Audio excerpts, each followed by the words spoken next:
que alguien les metan así, que dependen de vida, entonces es una cosa terrible, ¿no? Pero así se paraban.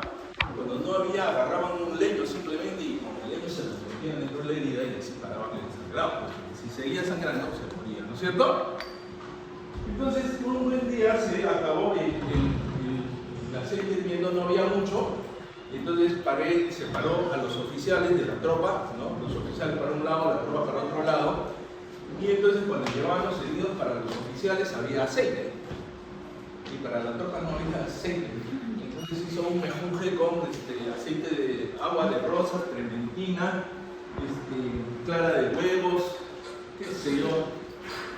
Y lo colocó ahí, le puso una vela encima y lo amarró, ¿no es cierto? ¿De acuerdo?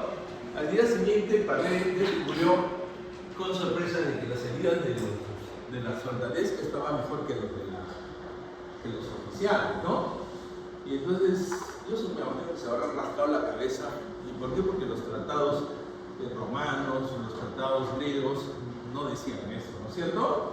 Y entonces algo no estaba bien, pero se dio cuenta pues de que al parecer algo no estaba yendo bien, ¿no? Hoy en la mañana yo les decía a sus compañeros que ¿cuál es la fórmula de la suerte? Sí, les dije, lo estaban por ahí. ¿Cómo estaba? Es suma de los conocimientos más la oportunidad. Tienen que conjugarse esas dos situaciones para que le caiga la suerte. Para él tenía sobre todo conocimientos, observación, experiencia, digamos, ¿no? Y se le vino la oportunidad. ¿Cuál es la oportunidad? Que se acabó el aceite. ¿De acuerdo? Tuvo oportunidad de hacer un trabajo experimental, ¿no? 2 tratamientos diferentes, ¿no? En población, en distribución aleatoria. ¿Por qué? Porque de hecho que seas oficial, que seas soldado, no hay ninguna variante, ¿no es cierto? Y él observó esa situación. Así que él puso en tela de juicio esos conocimientos y a partir de ese día ya no aplicó más aceite hirviendo. Empezó a utilizar otros métodos menos cruentos y estudió y él introdujo, o más que introdujo, popularizó la ligadura de los vasos. ¿De acuerdo? Entonces, ¿qué sería de las cirugías si es que no sabemos hacer nudos? La técnica operatoria, el curso que llevan ustedes. Yo me hice cirujano en una época de terrorismo, empecé mi residencia en el año 89 y terminé en 91, en pleno fragor del terrorismo, ¿de acuerdo? Yo decía que quería ser cirujano plástico, pero decía en esa época que decía yo quería estar siendo cirujano plástico con tantos morros que me llevaban a mi guarda, ¿no es cierto? Y entonces yo decía, yo voy a ser cirujano. ¿Por qué? Porque a mí me das un bisturí y lo dibuja y con eso de ahí me las arreglo para salvar una vida. ¿De acuerdo? Entonces, ahí pues, la ayuda de Paré realmente que cobra importancia. ¿De acuerdo? El barón Dominique Jean Barré, ¿no? Cirujano francés militar de las tropas napoleónicas, creó el transporte de ambulancias, introdujo los principios de la sanidad militar moderna y realiza los primeros triajes en los campos de batalla. Miren el instrumental que yo utilizaba en esa época, ¿no? Miren, interesante, ¿no? En esa época, ¿cuánto valía un cirujano muy diestro? En esa época, las batallas, imagínense, de las guerras napoleónicas, estaban los oficiales en lo alto de la colina, estaba Napoleón en lo alto de la colina dirigiendo las batallas. Los oficiales que tenían educación e información no iban a estar peleando con la chusma, pues, ¿no es cierto? Ya eran los soldados los que peleaban, los oficiales arriba dirigían la batalla. ¿De acuerdo? Cuando los soldados peleaban en lo alto de la colina, la rey, peleaban con gran fiereza porque sabían de que si caían heridos, iban a tener a la rey ahí, ¿no es cierto? Por eso les decía, ¿de qué sirve un médico dedicado a curar fiebres, cólicos, diarreas? En un campo de batalla no sirve de mucho, ¿no es cierto? El valor que tenía un cirujano en esa época era superior, ¿de acuerdo? Tenemos acá a Jules Emile Pean, ¿no? Todos conocen la pinza de Pean, ¿de acuerdo? La pinza de Pean, la primera pinza estática, ¿de acuerdo? Fue uno de los grandes cirujanos del siglo XIX, que tuvo las pinzas hemostáticas. Y aquí tiene a Joseph Frédéric Benoit Charrier, el artesano que creaba estas pinzas. A él se le ocurrió cruzar justamente los brazos, ¿no?, con una cremallera para que la pinza se sostenga, ¿de acuerdo? Y así inventó la primera pinza hemostática. Y de ahí pues originan los portas, etcétera, etcétera, ¿no es cierto? ¿Ah? ¿Qué? Ah, la pinza de Pean, claro, porque antes debería llamarse Charrier, ¿no? ¿Ya? Pero por eso se llama Pean. Hay un retrato muy bonito hecho en pastel, pinza pastel, que lo hace Louis Lebré, ¿no? Que era ese pintor que estaba en los cabarets de la Moulin Rouge en París y hace un retrato de Pean, justamente haciendo una operación. ¿De acuerdo? Se lo pongo acá. Para los incrédulos, lo pregunté en el examen. ¿No? ¿De acuerdo? Acá tenemos a Harvey William Cushing, ¿no? Es considerado el padre de la neurocirugía, ¿de acuerdo? Cushing se dio cuenta de que en el cerebro las pinzas hemostáticas no eran de mucha utilidad. No sé si tengan ustedes oportunidad de ver una cirugía del cerebro, pero en el cerebro las pinzas hemostáticas no sirven de mucho. Cuando el cerebro está sangrando, generalmente hay unos botoncitos de algodón como telitas que uno lo coloca ahí encima y espera a que las plaquetas hagan su trabajo solito para que uno lo va a retirar. ¿De acuerdo? Pero una pinza hemostática es muy pesada y el cerebro es grasa, es puro colesterol, de ahí no se puede poner pinzas, ¿de acuerdo? ¿Ya? Entonces, trabajando justamente con un electrofísico, William T. Bobby, ¿no? Entonces, trabajando en ello, justamente crearon la primera unidad electroquirúrgica, ¿no? En los laboratorios de la Universidad de Harvard en 1914 y 1927. Entonces, hasta ahora existe la marca Bobby en los electros civiles, ¿de acuerdo? Cushing le pagó un poco por la patente a Bobby, Cushing se quedó con la patente, se hizo millonario, por supuesto, y Bobby juicio, ¿no? Siempre hay vivos, ¿no? Siempre hay vivos, ¿no? Pero es bueno recordarnos a quien creó justamente la unidad electroquirúrgica que llamamos electroquirúrgica, ¿de acuerdo? Bien, hoy en día para controlar los sangrados, chicos, tenemos muchos otros instrumentos, ¿ya? Tenemos ya no simplemente pinzas, tenemos electrobisturí, tenemos kits de todo tipo, hoy en día se utilizan más kits de titanio, ¿de acuerdo? Tenemos clips de polipropileno también, ¿no? ¿De acuerdo? Tenemos también unidades sellantes de vasos, ¿no? Es decir, como existen esos selladores de bolsas de plástico, ¿no? Existen selladores de vasos. Uno coge y aplico, corta en medio y deja sellado el vaso, ¿de acuerdo? Esto se llama ligasure o bisturíes amorfos, ¿de acuerdo? La cirugía bariátrica sobre todo se puede realizar con tal rapidez, ¿no? Gracias a justamente estos instrumentos, tanto el ligasure como la bisturía amorfa. Y tenemos pegamentos, Tysolol, tenemos geles, apósitos de gelatina, ¿no? Que es gelatina en realidad, ¿no? Uno coge una esponjita de estas y la aplica encima y prohíbe el sangrado.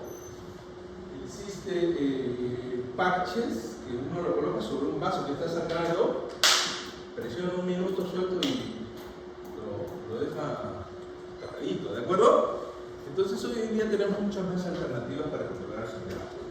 Los militares norteamericanos también no dejan de experimentar Y imagínense que alguien recibe un proyectil, ¿no? De arma militar, entonces se va a morir desangrado. Tienen un dispositivo que parece un pulmón de esos gruesos que tienen ustedes, ¿no? ¿De acuerdo? ¡Guau! Se lo meten, disparan, infla un gel ahí adentro, comprimen todo lo que esté en el trayecto como si fuera un hot dog de esos gordotes, ¿no? Y lo estabiliza por lo menos para el sangrado, ¿de acuerdo? ¿Ya? Entonces hay hoy muchos métodos para poder controlar sangrado.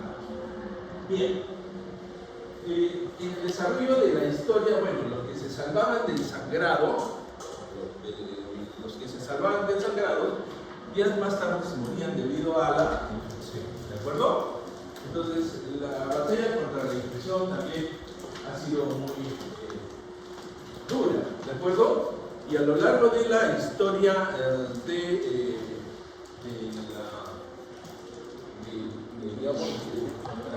las infecciones, un personaje que yo siempre celebro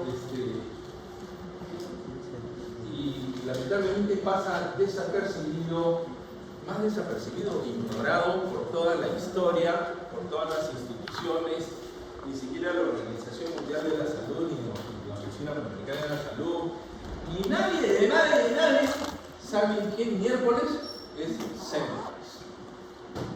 Y es una gran pena. ¿Por qué? Porque el hombre realmente cuando hizo sus descubrimientos, fue choleado, fue troleado, fue ninguneado. Se murió sin conocer lo que él había realmente, sin haber recibido el mérito de lo que él había descubierto. ¿De acuerdo? Y se murió loco y pobre. ¿De acuerdo? Entonces yo creo de que no podemos pasar por alto su gran aporte. Ignaz Semmelweis, ¿no?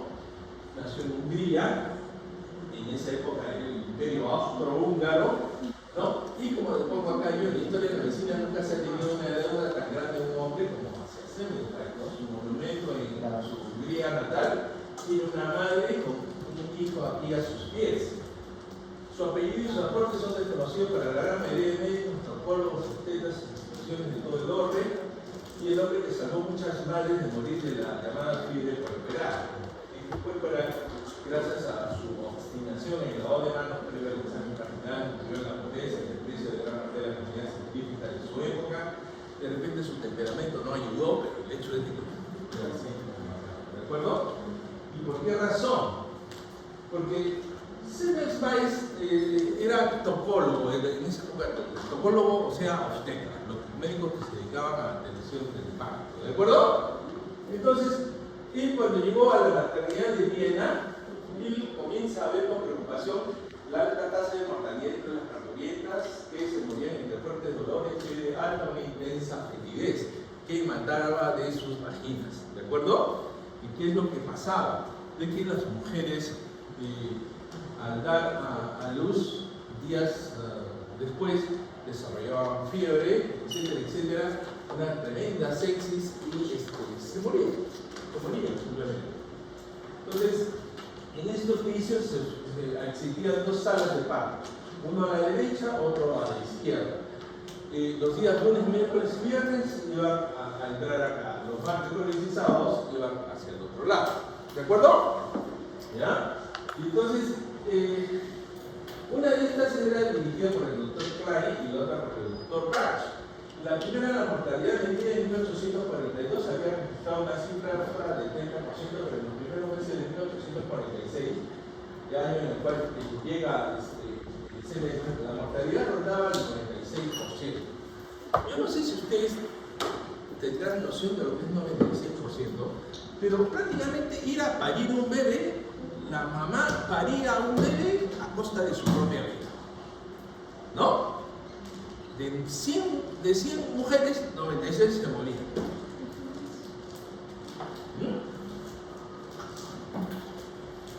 No sé, los veo ahí con Navidad, yo no sé si tenemos noción de lo que es eso, ¿no? No, gracias, mamita, por haberme parido y estar viva, porque imagínense en esa época, ¿no? ¿De acuerdo? Entonces, él empieza a ver ¿qué pasaba? ¿Por qué era así? ¿Qué resulta? Que en el otro ala, el doctor Clay era más frecuentado por los estudiantes de medicina que les atendían los pacientes después de las sesiones de discusión de cadáveres y el familiar de anatomía. En cambio, en la sala de parto de Barch era más utilizada por las parteras, y cuando los estudiantes visitaban su sala, la mortalidad también aumentaba. O sea, en la sala de Barch la mortalidad era baja, y en la sala de Klein la mortalidad era alta. Donde estaban los estudiantes de medicina se morían más, y donde estaban las parteras no se morían tanto. Entonces, Semmelweis sospechaba de que algo estaba pasando, y él sospechaba de algo que los estudiantes traían de la morgue que estaba matando a las pacientes. ¿De acuerdo? ¿Ah? Pero desde esa época los odian a los estudiantes de medicina, no se preguntan, ¿no?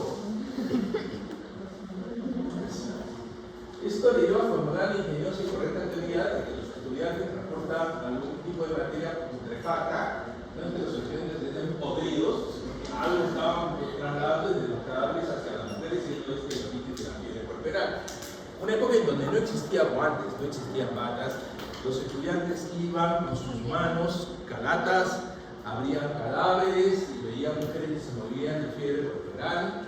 Sacaban pus del útero, pus de pulmones, pus del hígado, pus de todos lados.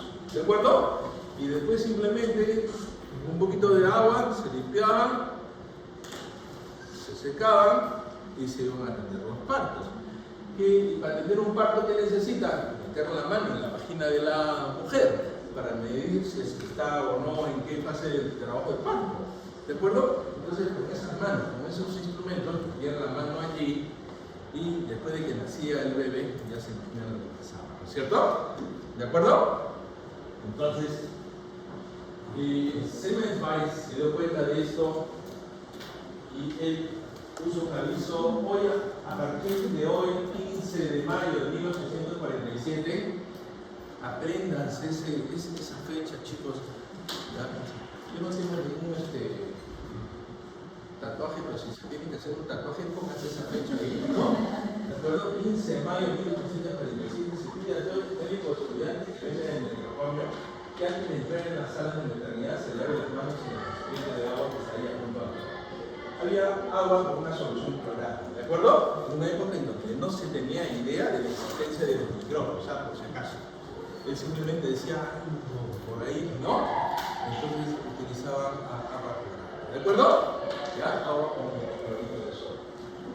Bien, y haciendo esto de acá, lavándose las manos, acá al fondo, a la luz, ven la imagen de una mamá con un bebé en sus manos, ¿no es cierto?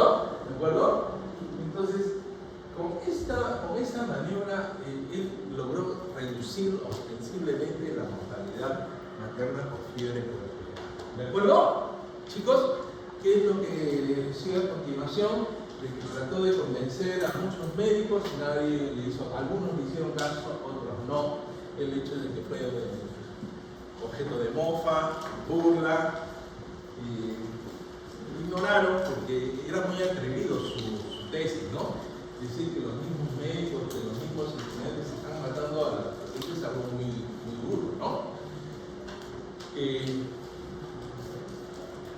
Semmelweis enloqueció, se pinchó en las disecciones de un cadáver, contrajo una sepsis a punto de partir de estar acá, se murió en brazos de su amigo, un médico que se llama, ahorita su apellido, pero el hecho es de que falleció, tuvieron que pasar mucho tiempo para que después reconociera su trabajo, ¿de acuerdo? Entonces, yo, ¿por qué digo ese 15 de mayo de 1807 que debería estar en ese país, debería festejarse el día del lavado de manos en esa fecha, ¿no? Ahora, toda la pandemia nos hemos pasado con la bendita cantaleta de lávense las manos, lávense las manos, lávense las manos, y nadie se acordó del CEP, ¿no? Y al momento de que nos vamos a meter a la sala de operaciones, tenemos que lavarnos las manos, nadie se acuerda del CEP, ¿no? ¿De acuerdo? Bien. Entonces, ¿qué pasa después? En la guerra de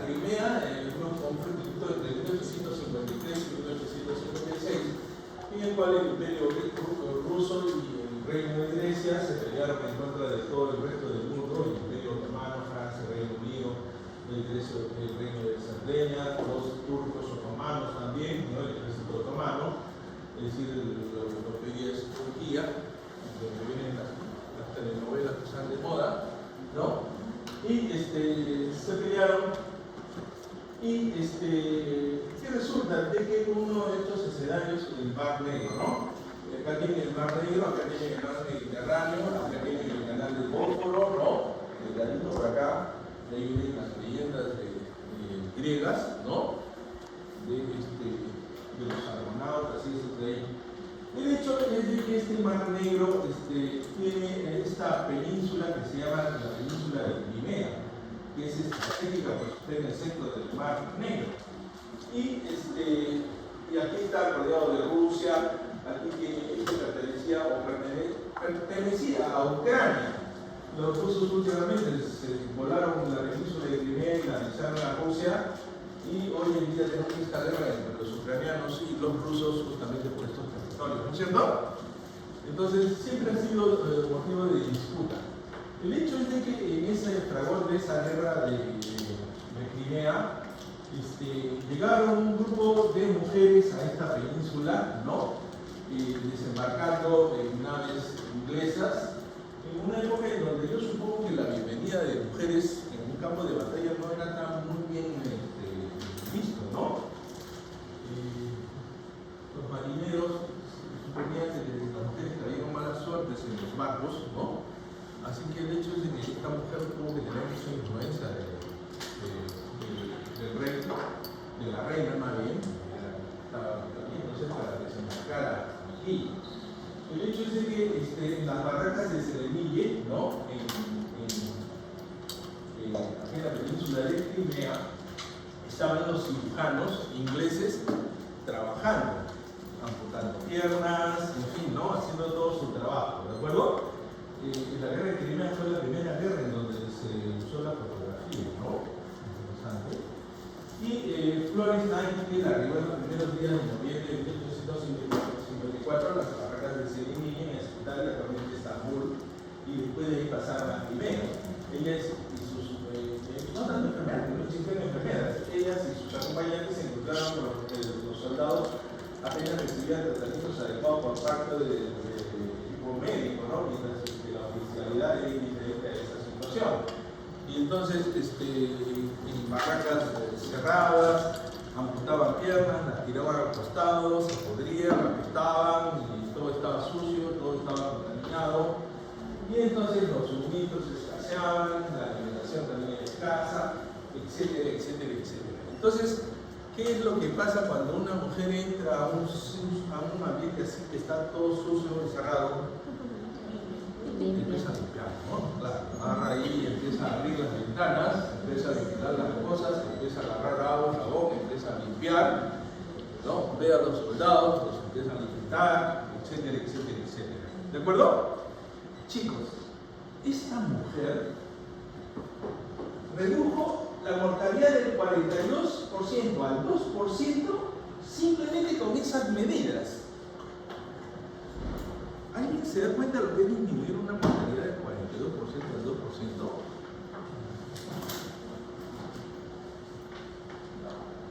¿Qué porcentaje le reduce?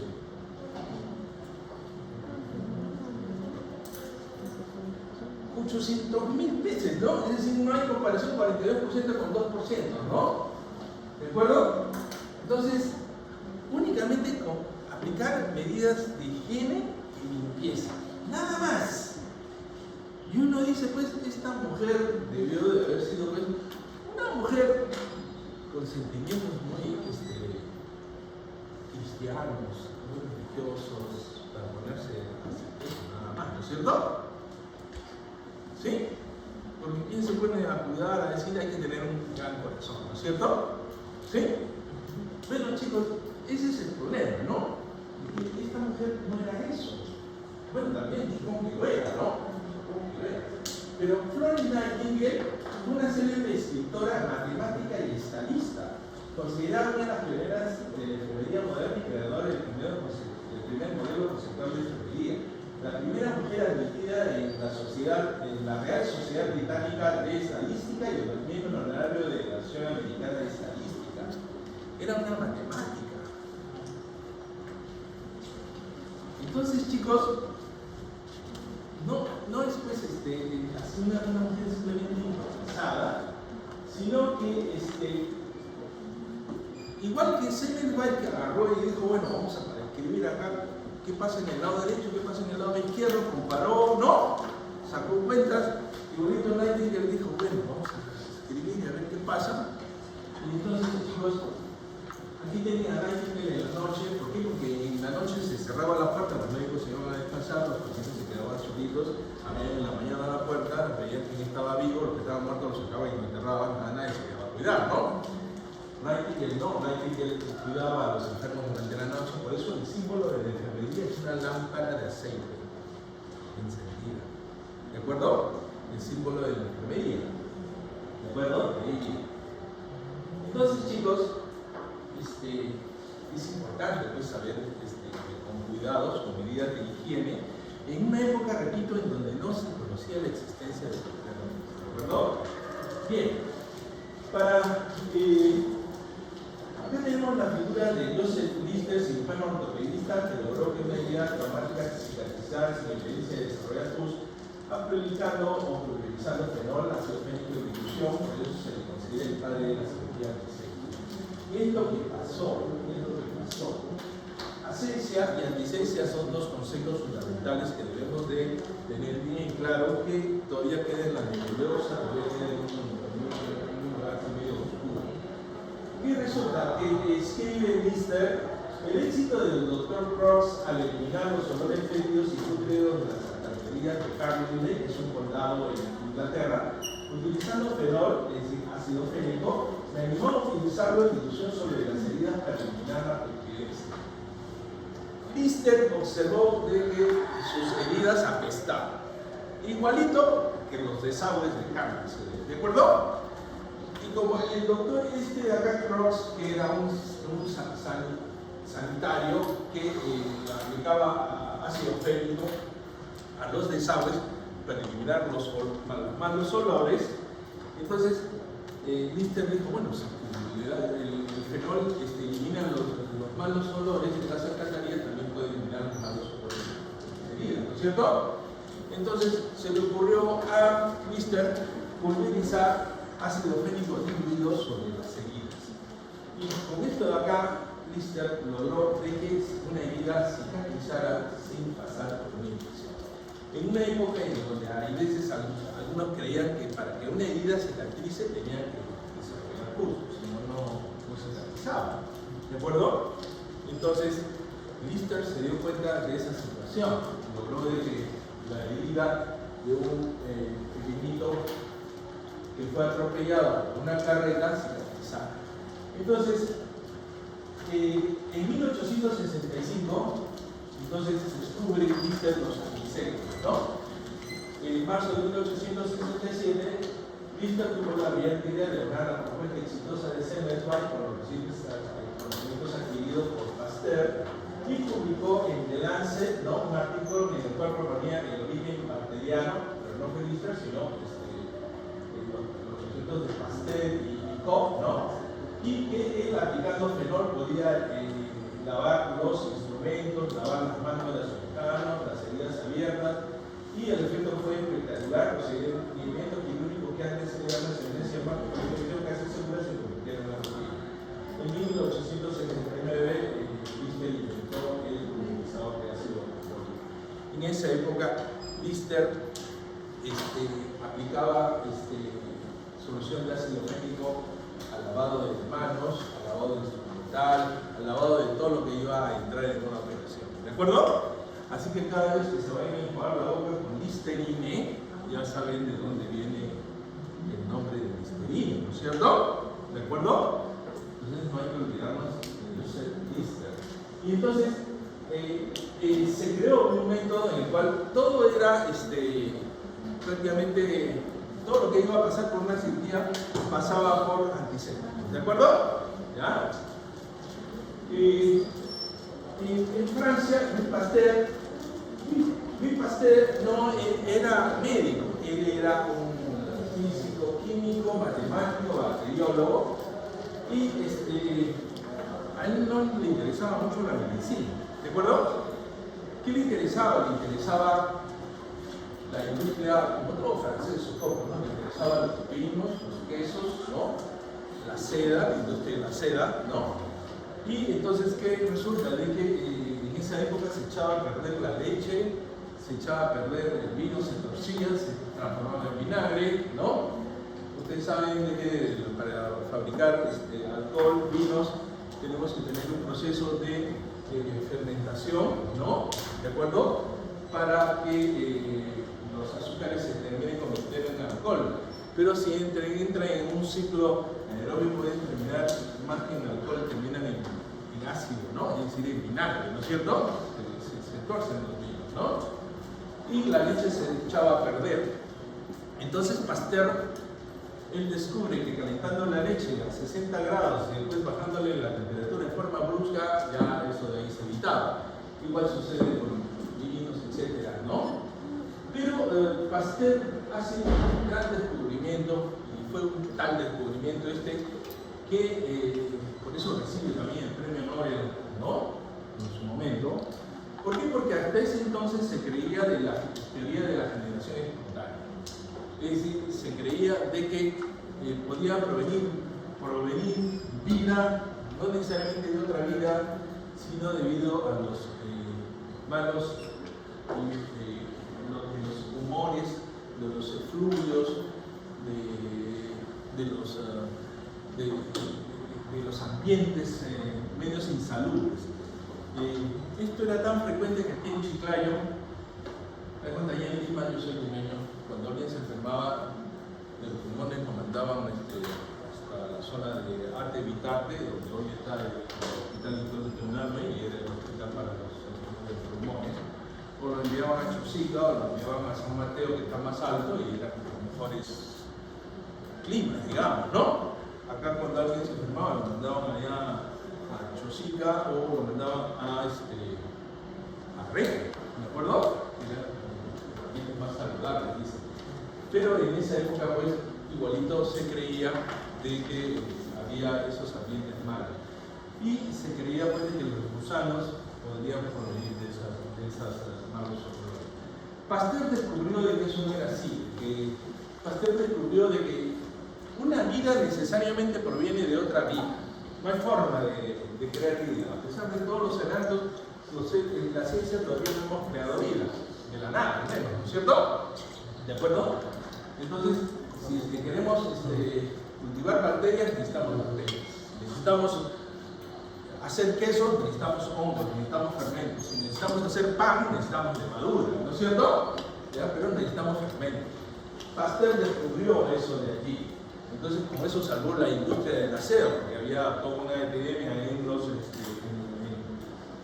¿La seda de dónde sale?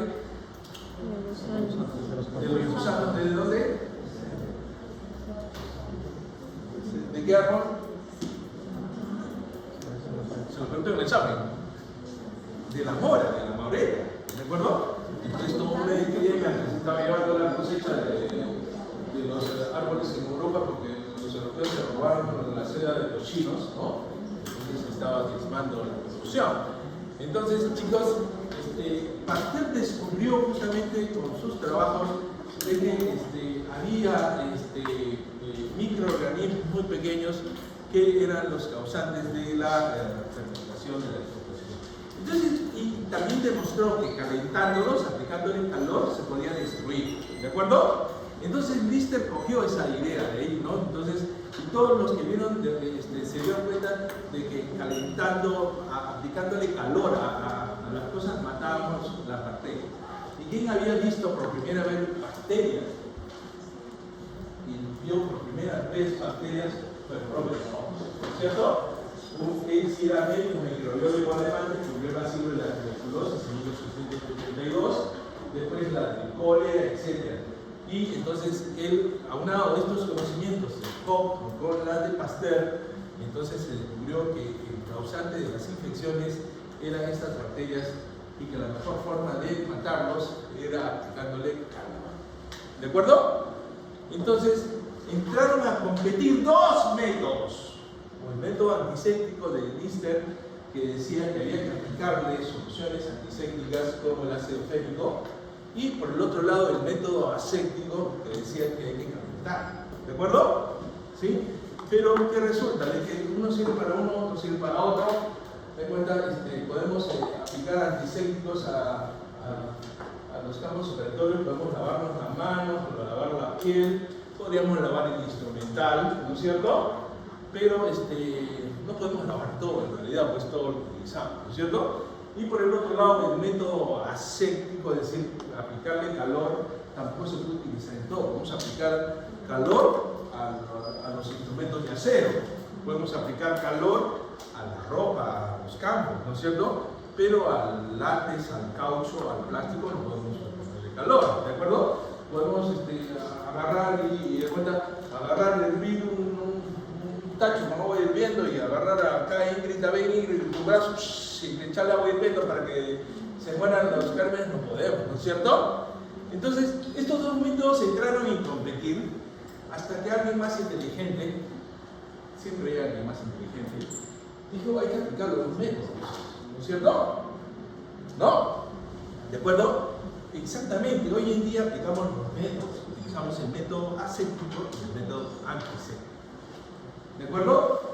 El método antiséptico, ¿cuándo lo utilizamos? Lo utilizamos cuando nos lavamos las manos, ya sea en un lavado normal en el hospital, en las áreas de hospitalización, para el cual utilizamos clorhexidina 2%, ¿de acuerdo?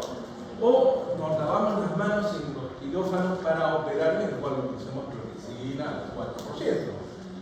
También se puede utilizar para el lavado quirúrgico clorhexidina en solución alcohólica al 0.5% y con esa solución ya no hay necesidad de lavarse las manos. ¿De acuerdo?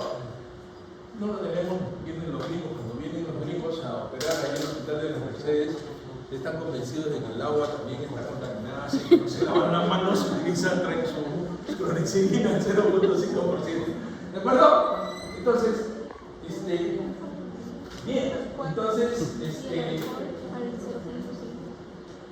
el método antiséptico, ¿de acuerdo? Y después para lavar el campo operatorio, ¿de acuerdo? Para lavar el campo operatorio, lo que vamos a operar, generalmente utilizamos clorhexidina al 4% o solución de yodo povidona. Cuando utilizamos solución de yodo povidona hay que empezar utilizando solución jabonosa de yodo povidona y después tenemos que limpiar el campo, pintando el campo con clorhexidina en solución.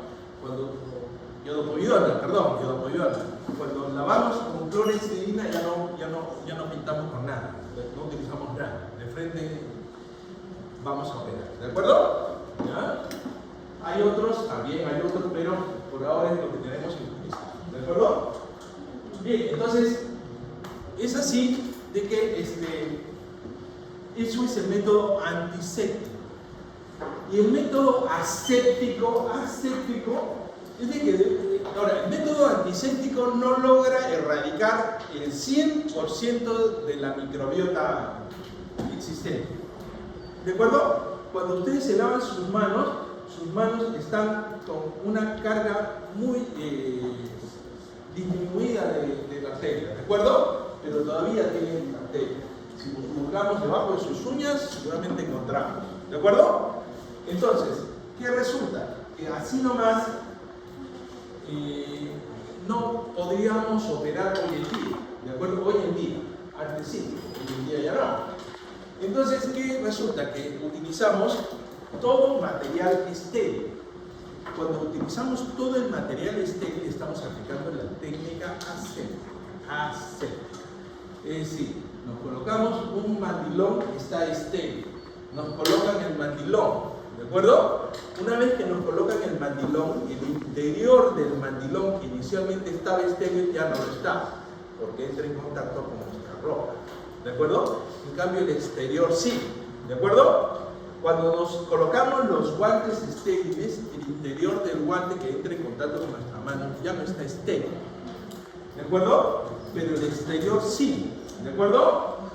Entonces, perfecto. Colocamos para entrar al quirófano, mascarilla, gorras, uniforme adecuado, etc. Entonces, una vez que estamos vestidos, debemos de considerar que estamos, toda la parte exterior está estéril de las axilas a la altura de la cintura. ¿De acuerdo? Una vez que estamos vestidos, los hombros ya no deberían de considerarse estériles, sino que está por debajo de la cintura tampoco. ¿De acuerdo? Entonces sus manos no deben de estar arriba, no, tampoco no, arriba no. Deben de estar así. Muchos pantalones tienen bolsillos. Pueden meter las manos dentro de los bolsillos. Si no tienen bolsillos, mantenerlos así. ¿De acuerdo? No subir, no acomodarse así, no, tampoco así, tampoco. ¿De acuerdo? Deben de mantenerlas ahí. Cuando ingresan ustedes a la mesa operatoria, ponen sus manos encima de la mesa y de ahí no se mueven. ¿Qué dije? No se mueven, carajo, no se mueven. Me contaminan el campo, ¿de acuerdo? ¿Ya? ¿De acuerdo? Y si es que se contaminan, ¿qué tienen que hacer? Avisar a la enfermera. Oh, me he contaminado, por favor, ¿no? No les va a mentar a la madre, les va a cambiar el guante. ¿De acuerdo? ¿Ya? Entonces, pero háganlo. Eso es tener conciencia. ¿De acuerdo? De por medio está la operación, ¿no es cierto? ¿De acuerdo? Imagínense, chicos, yo soy cuidadoso, pero los traumatólogos son más cuidadosos todavía. ¿Por qué? Porque imagínense colocar una prótesis del cerebro y que se infecte. ¿Ah? ¿De acuerdo? ¿Ya? Eso sí es una catástrofe. Si es que una artroplastía se infecta, el paciente pierde la articulación. ¿Ah? ¿De acuerdo? Olvídense, no hay nada que hacer con el paciente. Entonces, chicos, quedó claro ahora sí lo que es la asexia y lo que es antisexia. ¿De acuerdo? Bien, ya les puse por el WhatsApp de los profesores que yo les expliqué. Si no lo entendieron y en sala de operaciones algo pasa, los pateran. ¿Ah? No hay otra cosa. No hay otra cosa más. ¿De acuerdo? Muy bien, aquí, güey, ¿no? Estudió economía de brazo, la Escocia, trabajó bajo la influencia de Joseph Lister, que siguiendo a su maestro adoptó sistemáticamente la limpieza profunda y la desinfección de las manos, de los brazos y la esterilización de las herramientas, instrumentos, gases, el uso de patas quirúrgicas, ¿no? Y aunó en los postulados de Pasteur y Picot, por eso se le considera el primero del método aséptico de esterilización. Recuerden que el concepto básicamente de la idea la trajo Koch, aportó Pasteur, ¿no? Pero realmente quien aplicó eso de allí al tema básicamente quirúrgico, así que lo llamamos aquí, ¿no? Ahora tengo un amigo que está haciendo un periplo por Escocia, ¿no? Se le ha declarado a su novia en la puerta de la Universidad de Glasgow, en Escocia, frente a la placa que ha puesto Lister ahí en comunicación del método antiséptico, ¿no? Y acá tenemos a Mikulicz, ¿no? Jan Mikulicz Radecki, un cirujano polaco. Mikulicz es un cirujano al cual yo le tengo mucho cariño, puesto de que Mikulicz es el introductor de muchas cosas en cirugía.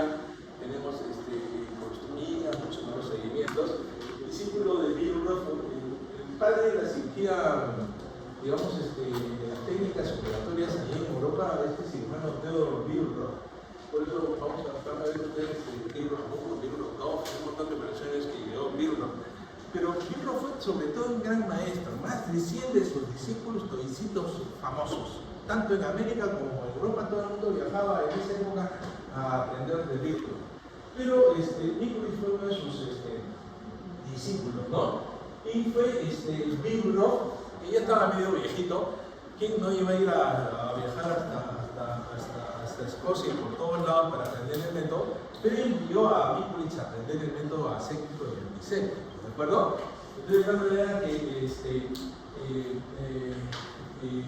Mikulicz introdujo, ¿no? Es la cirugía antiséptica y aséptica por toda Europa.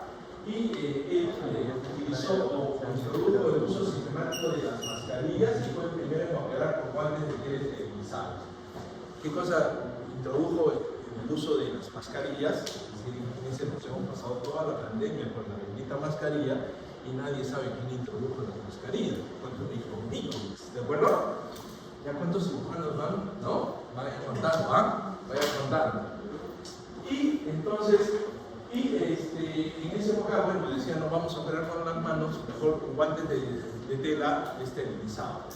Pero funcionaba, pero es medio incómodo pues, operar con guantes de tela, ¿no les parece? ¿No? Se enojaban y teníamos que cambiarlo cada rato. Y fue William Stewart Halstead, un discípulo norteamericano de Bill Roth, ¿no? Quien introdujo los aspectos de la cirugía ascética y de la antiséptica en los Estados Unidos, pero él hizo mucho más. Bill Roth fue el pionero en el uso de cocaína como anestesia, ¿de acuerdo? También se me chicateaba, ¿no? Porque terminó adicto a la cocaína y tuvo que introducirse varias veces en clínicas para combatir su adicción. Pero de cuenta, la anestesia raquidia es creación de Halstead, ¿de acuerdo? Para ese entonces ya se conocía el uso de la cocaína en gotitas para hacer cirugía oftalmológica, por eso le decía que la oftalmología es una especialidad muy antigua, ¿no? ¿De acuerdo? Pero Halstead es quien introduce la aplicación de cocaína como anestésico. Pero también le debemos la introducción de los guantes de caucho para la cirugía, ¿no? Y por una razón muy curiosa, ya que Halstead operaba con Carolina Hampton, ¿no? Que era su enfermera instrumentista, pero era más que enfermera instrumentista, ¿no? Entonces quería operar siempre con Carolina Hampton, y resulta que Carolina Hampton, cuando ustedes utilizan jabón carbónico, jabón carbónico o jabón fenólico. Yo no sé si conozcan ustedes el jabón carbónico, pero cuando yo estaba haciendo mi internado todavía nos lavábamos las manos con jabón carbónico. Y los hospitales olían a fenol y a jabón carbónico. Todavía deben de conseguir jabón carbónico, que se pone jabón carbónico, todavía hay. Tiene un olor muy peculiar, pero es muy fuerte, muy irritante, ¿ya? Y Carolina Hampton había desarrollado una dermatitis al jabón carbónico, entonces no podía estar ayudándole a operar, no podía lavarse. Entonces Halstead encarga a la fábrica BF Goodrich, que fabricaba artículos de caucho, para que le fabricaran guantes de goma, de caucho. Y con estos guantes de caucho, Carolina Hampton podía ayudar. Pasó un tiempo hasta que se dieron cuenta de que no estaba mala la idea de utilizar guantes de caucho pasados por un proceso de esterilización, ¿no? Para operar. Entonces, quien creó realmente introdujo los guantes de la cirugía fue Halstead. Yo les decía a ustedes, chicos, de que el que quiere ser internista tiene que saber la vida de William Osler. Muy pocos son los que me han hecho caso, seguramente, ¿no? ¿Pero se acuerdan de Osler? No me acuerdo de Osler. Vean cuál era que hizo tema, los grandes distribuidores, pescadores. Les falta mucho clínica, mucha medicina interna. Busquen, googleen aforismos de Osler. Creo que les voy a tomar en el examen los aforismos de Osler, ¿no? Tiene bellezas, cosas muy grandes, ¿no es cierto? Que a estas alturas de su carrera ya deberían de saber, ¿ah? Los aforismos de Osler, ¿de acuerdo? Los aforismos de Osler, ¿no?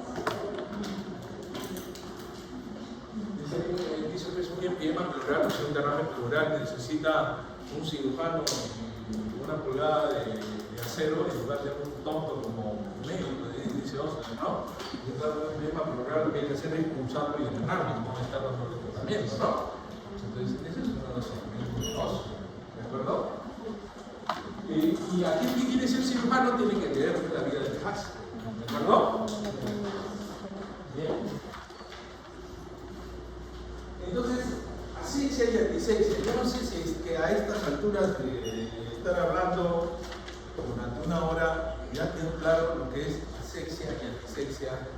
Y no hay duda, chicos, que si me contestan en sala de operaciones qué cosa es asexia y qué cosa es antisexia y la importancia de hacerlo. ¿De acuerdo? ¿Ya? ¿Sí? Por otro lado, tener estos conocimientos en sala de operaciones, en serio, que a veces cuando entra un estudiante de medicina nuevo no lo conocemos, nos quedamos todos así, se nos paran los pelos de punta a los que tienen pelos, porque verdad que uno tiene miedo de lo que vayan a hacer, ¿de acuerdo? Entonces, primero, les decía yo en la clase anterior que no hay lugar para el voluntarismo, ¿no es cierto? Ahí no hay de que, yo le ayudo, nada, no sabes, no hagas. Y si no sabes, pregunten, ¿de acuerdo? Pero no hagan nada, se cayó algo, se cayó. Si no saben recogerlo, no lo recojan. ¿De acuerdo? Se cayó una gasa, lo van a ir ustedes con sus manos a recogerla, ¿de acuerdo? ¿Ya? No. ¿Cómo se recoge? ¿Ah? No se recoge como no, la enfermera circulante lo tiene que recoger. ¿Pero cómo lo recogen? Con pinza. ¿Ah? ¿Cómo? Bueno, uno está con martes y además que tiene una pinza que se llama una pinza séptica, ¿de acuerdo? ¿Ya? Para recoger. Cuando yo agarro y preparo el campo operatorio, el cirujano, pinto mi campo operatorio, dejo esa pinza en un costadito, esa pinza ya no está estéril, ¿ya? Pero esa pinza se llama ahora pinza séptica. De tal manera que la enfermera circulante lo coge para recoger casitas que están en el suelo, ¿de acuerdo? Si no un instrumental, igual avisen, ¿no? Avisen, se cayó, pero no lo recogen, ¿de acuerdo? La enfermera circulante lo va a recoger. Entonces ya, ¿y por qué razón? Porque chicos, así como ustedes son un peligro para el paciente, las secreciones del paciente son un peligro para ustedes. El paciente con VIH, el paciente con hepatitis, etcétera, etcétera, etcétera, pueden terminar ustedes ¿de acuerdo? Entonces, por esos motivos les decía yo de que no hay lugar para el voluntarismo. ¿De acuerdo? Ahí todos los que entran saben lo que tienen que hacer. El dolor. Chicos, el dolor. Hablamos sobre el dolor cuando hicimos clase de terapéutica. ¿De acuerdo? Y ayer en la práctica empezamos un trabajo así observacional, muy a la ligera. Ya comprobé que me entraron por acá y se les subió para acá. ¿De acuerdo? Es una experiencia sensorial, emocional, desagradable, asociada a un daño tisular, real o potencial, o decir en términos de daño, ese es el dolor. Podríamos decir que el dolor es una respuesta defensiva basada en vivencias, creencias, expectativas, priorizar con el riesgo y vida del ser humano, y que por lo tanto la intensidad de esa alarma que llamamos dolor depende más de estas expectativas que del daño que se ha producido. Sí existe los hombres son más cobardes que el dolor no es una cosa que yo repito a priori, sino es una cosa que decimos los médicos generalmente. La mujer la sentamos ahí para ponerle la anestesia, no te muevas aquí, la pones ahí, en cambio el hombre está así. No, para la anestesia es un problema. ¿Cómo va tanto si no te mueves? ¿No? Frederick Turner, ¿no? Yo la fina y miren, 1804, es 80 años antes de que se descubriera la anestesia, ¿ya? Ya se había descubierto la morfina, ¿no? Y le puso morfina en honor al dios griego del sueño, a Morfeo, ¿no? Y esta sustancia producía un sueño intenso, pero además también en el año 1807 se introdujo como analgésico y por la reducción del alcohol y del opio. Pero no se popularizó mucho, digamos, su uso. Si la cirugía es sinónimo de dolor, ¿no es cierto? ¿De acuerdo? Sería, cuando uno corta, duele. ¿De acuerdo? Dice en Historia de la Cirugía que un médico llamado Crawford Long, médico rural en la región de Jefferson, en Georgia, administró por primera vez el sulfúrico en una cirugía exitosa. Utilizó por primera vez el 30 de marzo de 1842, en esa fecha, para remover un tumor del cuello de un paciente James René en Jefferson, Georgia, ¿no? Long subsecuentemente le removió un segundo tumor del cuerpo de René y utilizó como anestesia para dar esa operación sin infarto. Y lamentablemente estos resultados recién lo publicó en 1848 en el estado de American Journal, ¿no? Y cuántos años después de haber trabajado. Y yo les decía que la suerte no existe, sino la suerte es una mezcla de conocimientos y oportunidades, ¿no es cierto? Entonces, ¿qué es lo que pasó en 1842? en 1842 estaba Crawford Long, ¿no? Y vino un muchacho que tenía escrófulas en el cuello, ¿de acuerdo? Y había que drenarlos. Y para ese entonces Crawford Long, un médico rural, emborrachaba a su paciente con whisky para poder liberarlos. El alcohol no tiene ningún efecto anestésico, pero sí el alcohol te hacía dormir, una borrachera, te hipnotizaba, ¿no? Respondías al dolor, te sacaba, es así, nada más, ¿no es cierto? Pero en esa época también los jóvenes, el whisky era muy caro, ¿de acuerdo? Y entonces muchos jóvenes se emborrachaban con ¿qué? Con éter sulfúrico, que era más barato, ¿de acuerdo? Y entonces Crawford Long pensó y dijo, bueno, ¿para qué Dios lo voy a gastar? Mi whisky con este de acá, mejor que se tire su éter, ¿no es cierto? ¿De acuerdo? Entonces administró su dosis de éter, el chiquillo, ¿no? Y empezó a cortar Crawford Long y se dio cuenta que no respondía del todo. Entonces, que era mejor que el alcohol. ¿De acuerdo? Entonces, Crawford Long empezó a utilizar éter sulfúrico y se dio cuenta de que sí, ¿de acuerdo? Y entonces hizo muchas cirugías, amputaciones y partos utilizando éter sulfúrico. Pero recién lo publicó en 1848. ¿De acuerdo? Bien, eso es lo que dice la historia no oficial, la historia encontrada por el Dr. Fontana en libros perdidos en la biblioteca, porque ¿qué es lo que dice la historia oficial? Que a la larga es como dicen que las guerras las escriben los que ganaron las guerras, ¿no? Exactamente. Entonces, el descubrimiento de la anestesia. Tenemos a dos personajes, William Morton y Horace Wells, ¿no? ¿De acuerdo? En 1845, Horace Wells regresó en el Hospital Federal de Massachusetts, en Boston, una demostración de un grupo de estudiantes de medicina. Sin embargo, el efecto del gas no fue el esperado, ya que el paciente voluntario era obeso y probablemente también alcohólico. 1845, ¿ah? Por lo que acabó gritando de dolor y la audiencia se rió, se abuchó, lo abuchó a Wells, y era una de las tantas demostraciones de intentos, fracasos o fraudes que se veían en ese auditorio. ¿De acuerdo? ¿Ya? Pero ¿cómo llegó Horace Wells acá en 1845? En esa época, chicos, se imaginan ustedes, no había internet, no había televisión, no había nada. De vez en cuando a los pueblitos por ahí perdidos llevaban algunos espectáculos, ¿no es cierto? Y la gente iba a ver esos espectáculos para no aburrirse. Y llegó un espectáculo que consistía en una gran exhibición con el uso del gas de la risa. ¿De acuerdo? ¿Sí? Entonces un día la carpa estaba ahí, la gente fue, venía, pagaba su entrada, le administraba una dosis de óxido nítrico, ¿no? Gas hilarante que da risa, y se ponían a hacer estupideces media, salían a hacer así, estando borrachos, y uno pasaba un buen momento y la gente que estaba viendo ahí abajo pasaba un momento divertido, ¿de acuerdo? Dentro de estos estaba Horace Wells, ¿no? ¿De acuerdo? Y Horace Wells se dio cuenta de un pequeño detalle, de que uno de los tipos que estaba bajo efecto de este gas se dio una tropezada y se hizo un golpe en la canilla, un pretibial, y se hizo una herida. Y no sintió dolor y siguió riéndose, disfrutando. Recién cuando volvió a su sitio y se le pasó el efecto del alcohol, recién sintió dolor.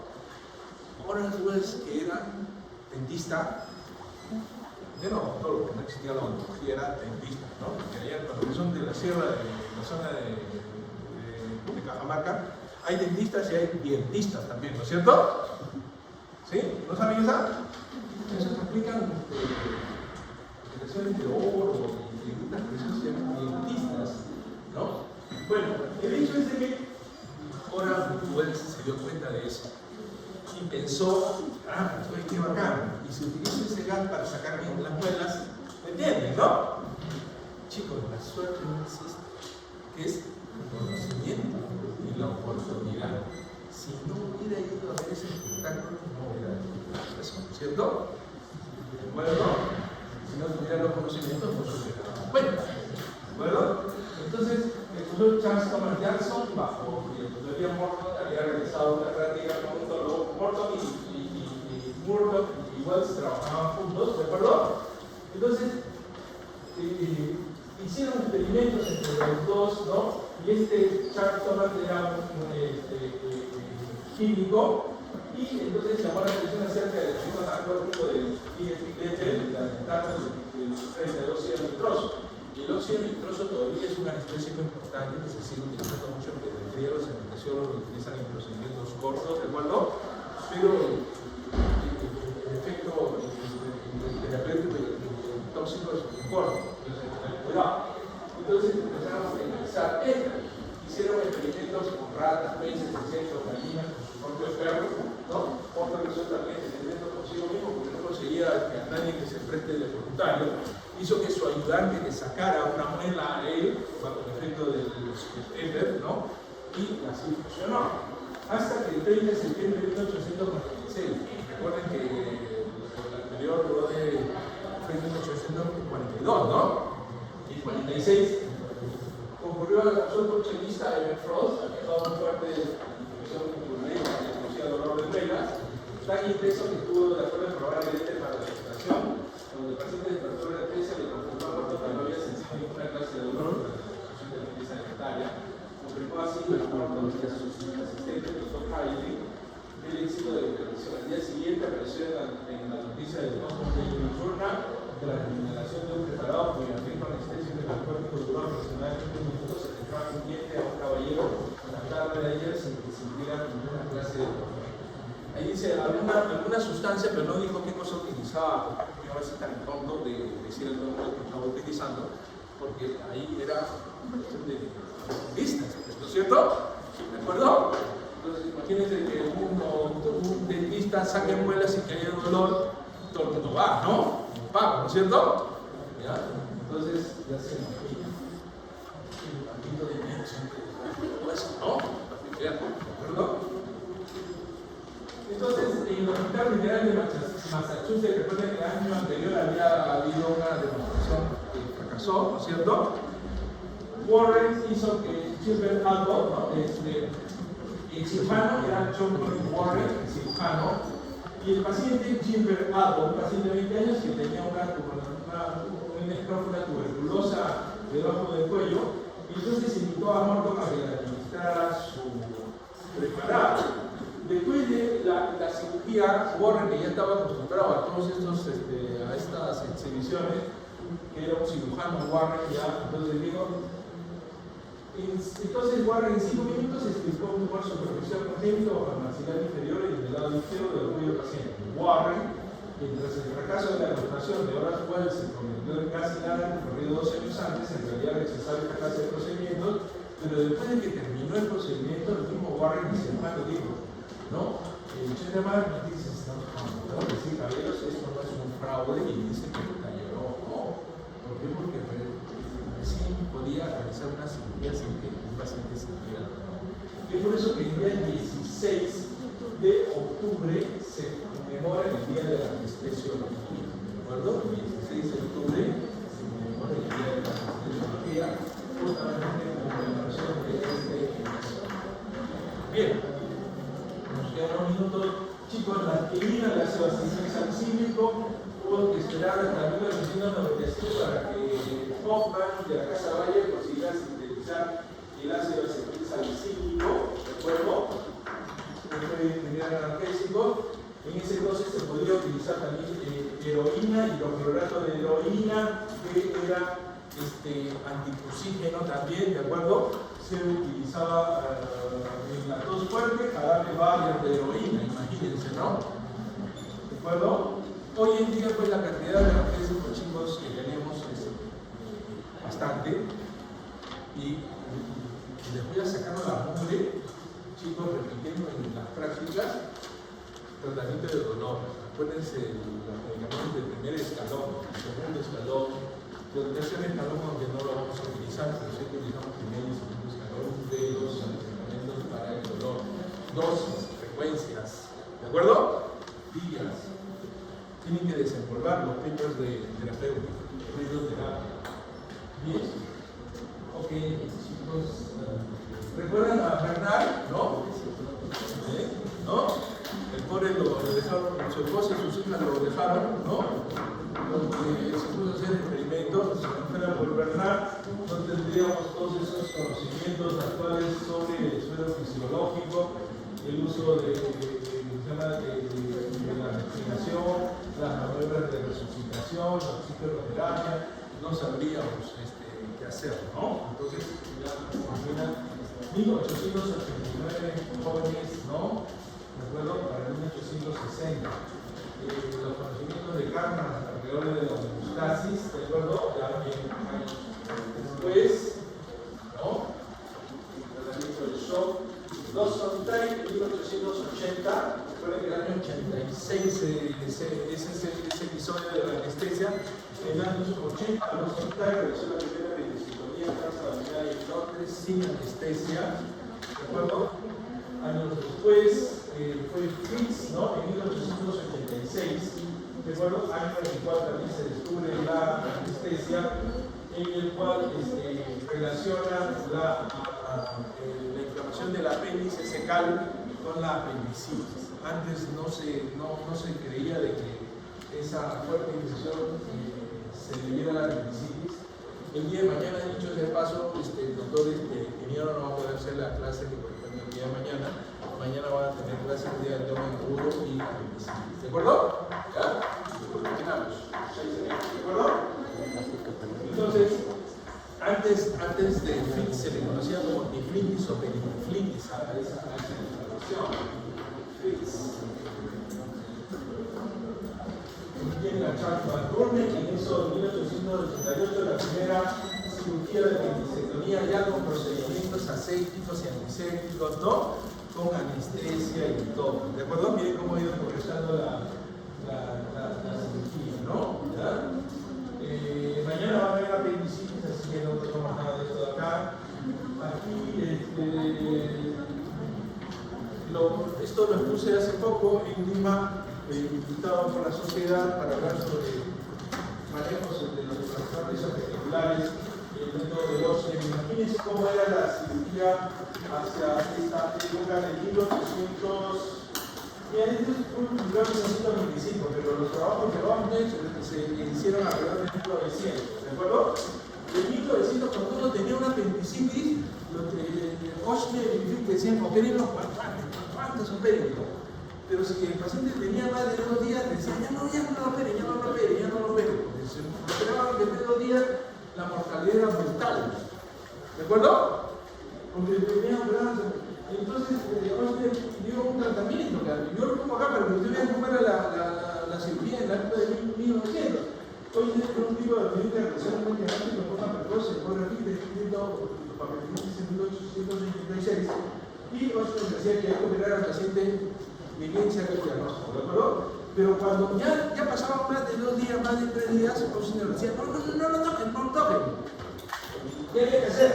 Lavado de estómago, zona nasogástrica, lavado gástrico, se aspiraba. Dieta absoluta, NPA absoluto por 48 a 72 horas.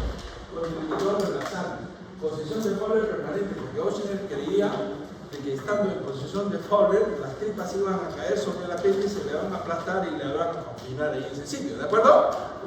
Y decía enterocrisis. ¿Por qué? Porque, como decía, prohibido terminantemente la eliminación de alimentos y líquidos por la boca, es necesario suministrar al individuo los materiales que sirvan para su sostenimiento en una época en donde no había antibióticos, tampoco había sueros. Entonces, ¿cómo lo alimentaban?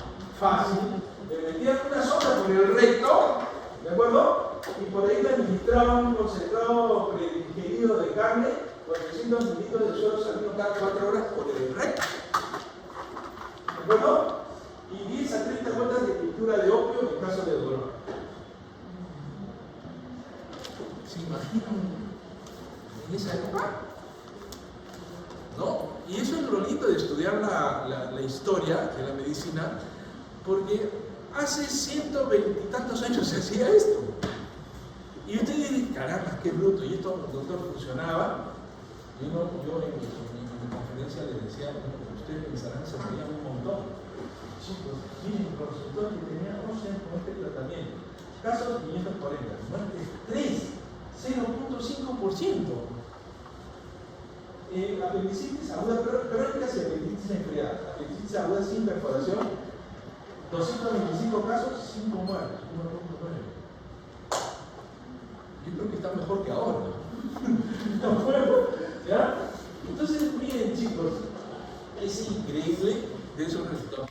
Y no conocer esos resultados, no conocer la historia, nos mete a nosotros a cometer errores. Indefectiblemente. Hoy existen muchos pacientes que están pagando con sus vidas una y otra cirugía tras otra cirugía justamente por esos errores. Porque el cirujano entra a operar, perfora algo, fistuliza, vuelve a entrar, total termina sacando todo el corazón. Entra por una apendicectomía un muchacho de 17 años y termina con una hemicolectomía derecha y con una ileostomía encima. ¿De acuerdo? Entonces uno se pregunta si realmente somos la solución o somos el problema.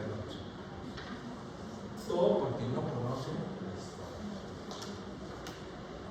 En 1902 murió la reina Victoria, iba a ser coronado el rey Eduardo VII. Días antes de su coronación presenta dolor abdominal, vómitos y fiebre. Fue diagnosticado en ese entonces de peritonitis, a pesar de que ya Phillips había descrito que no se llamaba peritonitis o peritonitis, sino apendicitis. Pero en Inglaterra, como eran ingleses, no le hacían caso a los americanos. Entonces dijeron ahí como importado, tenía síntomas de peritonitis aguda.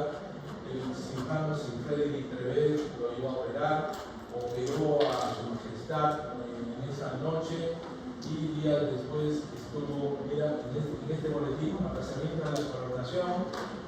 El 24 de junio se aplaza, ¿no? El rey sufre de peritonitis y lo tenían que intervenir, lo operaron, ¿no? Y la coronación estaba programada para el 16 de junio, el 24 de junio, 2 días antes lo operaron, ¿no? Y el 9 de agosto de 1902, ¿no? 2 meses después fue coronado el rey, ¿no? Esto de acá hizo popular esa cirugía.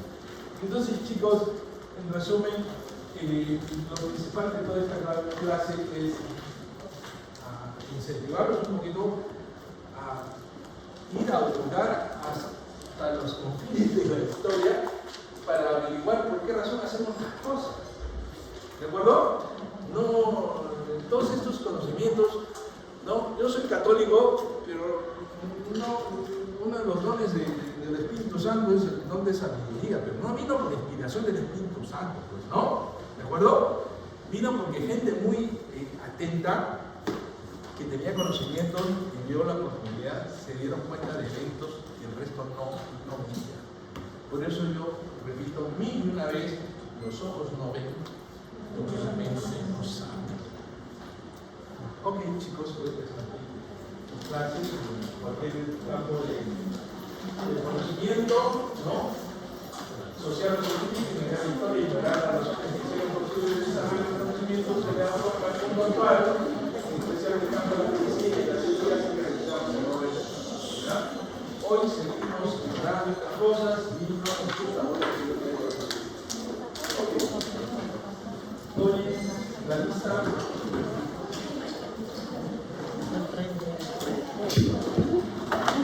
1, 2, 3, 4, 5, 6,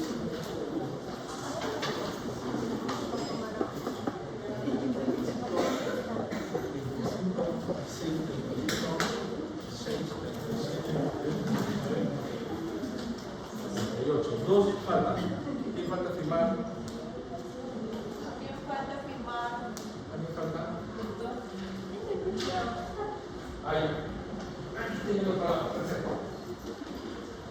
Chicos, mañana entonces, clase de la 6:30, pero el grupo pasado me decía doctor, empecemos 7, ¿por qué? Porque algunos terminan con la respuesta y tienen que irse hasta su casa. Anestesia, ¿qué hora termina?